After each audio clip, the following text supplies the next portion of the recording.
नमस्ते प्रिय विद्यार्थियों, कक्षा 9 विज्ञान विषय में आपका स्वागत है। अध्याय 3 अपना चल रहा था परमाणु एवं अणु। आज उसके अंतिम कड़ी में हम जिन बिंदुओं पर बात करने वाले हैं उन पर एक संक्षिप्त रूपरेखा देख लेते हैं।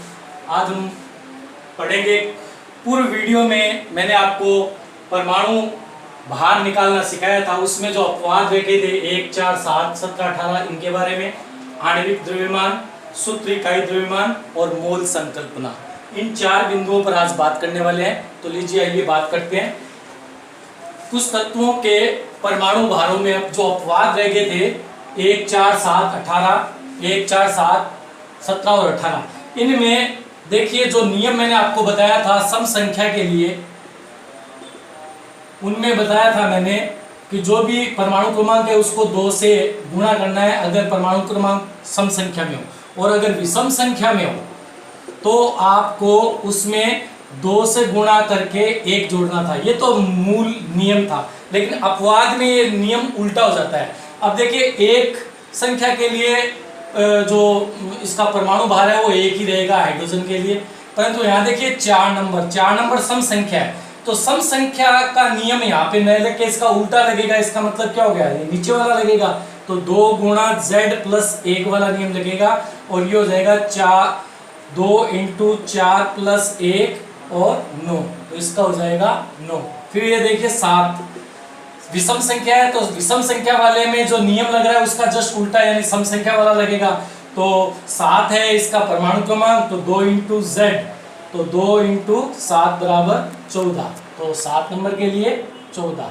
17 नंबर में प्रकृति में क्लोरीन के 1 से अधिक आइसोटोप्स अर्थात समस्थानिक पाए गए हैं, तो उनका जो एवरेज एटॉमिक वेट होता है वो लिया जाता है, वो है 35.5, ये आपको याद करना है। फिर देखिए 18 नंबर है ऑर्गन का, और ऑर्गन के लिए आपको जितने भी हैं डबल है उनमें आपको 4 जोड़ने हैं, तो ये हो जाएगा आपका 40।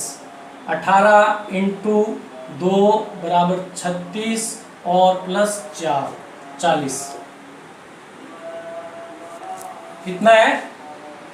तो ये था हमारा कुछ तत्वों के जो अपवाद थे उनके परमाणु भार। आइए अगले बिंदु पर बात करते हैं। अगला बिंदु है हमारा आणविक द्रव्यमान। देखिए बच्चों, आणविक द्रव्यमान अर्थात मॉलिक्यूलर वेट क्या होता है?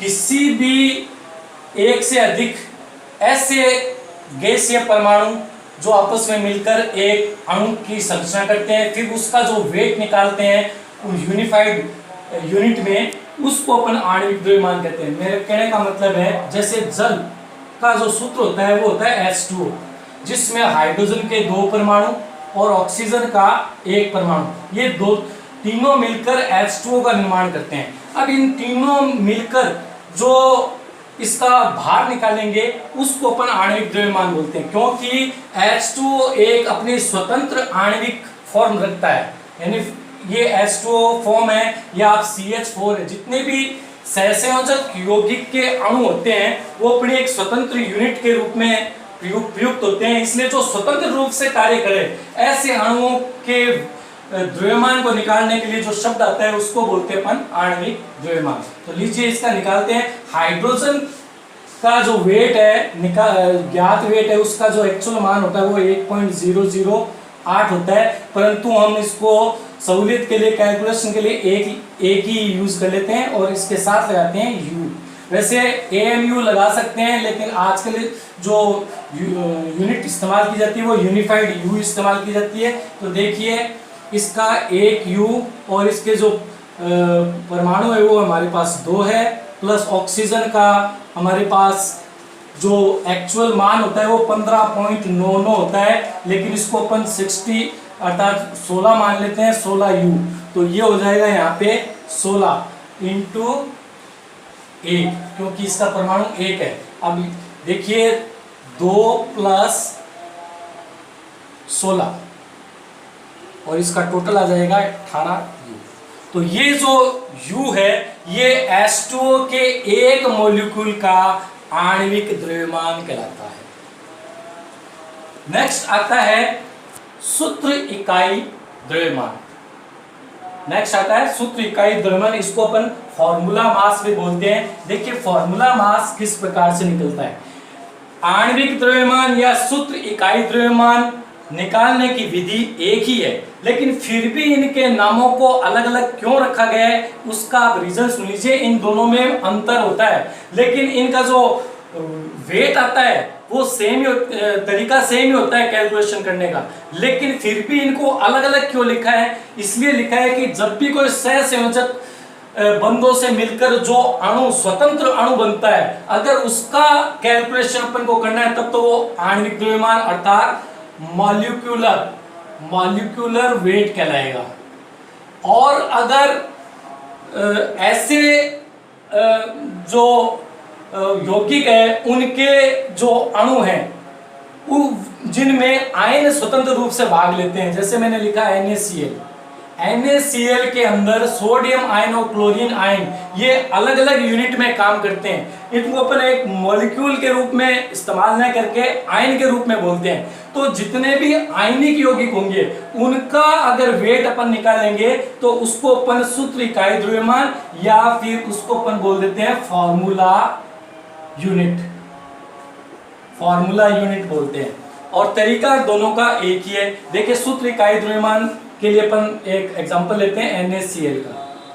NaCl का सूत्र इकाई द्रव्यमान निकालने के लिए सोडियम का जो एटॉमिक वेट होता है वो होता है 23।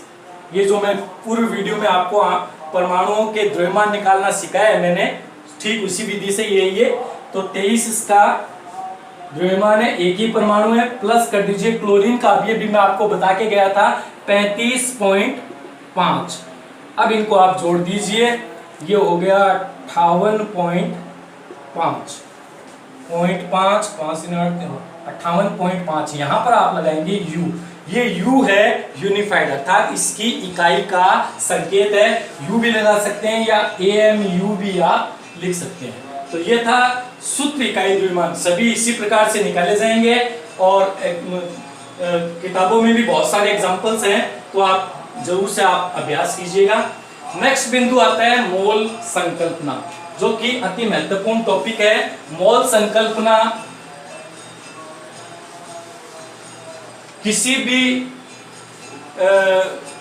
केमिस्ट्री के अंदर कोई भी केमिकल्स होते हैं उनकी टोटल यूनिट को अपन मोल में कन्वर्ट कर सकते हैं, मोल में उनकी कैलकुलेशन करते हैं। तो ये जो मोल शब्द है इनके बारे में बहुत ध्यानपूर्वक सुनिएगा, क्योंकि इनमें बहुत कंफ्यूजन रहता है और कंफ्यूजन को दूर करने के लिए ही इसका जो कंसेप्ट है वो आप समझिएगा।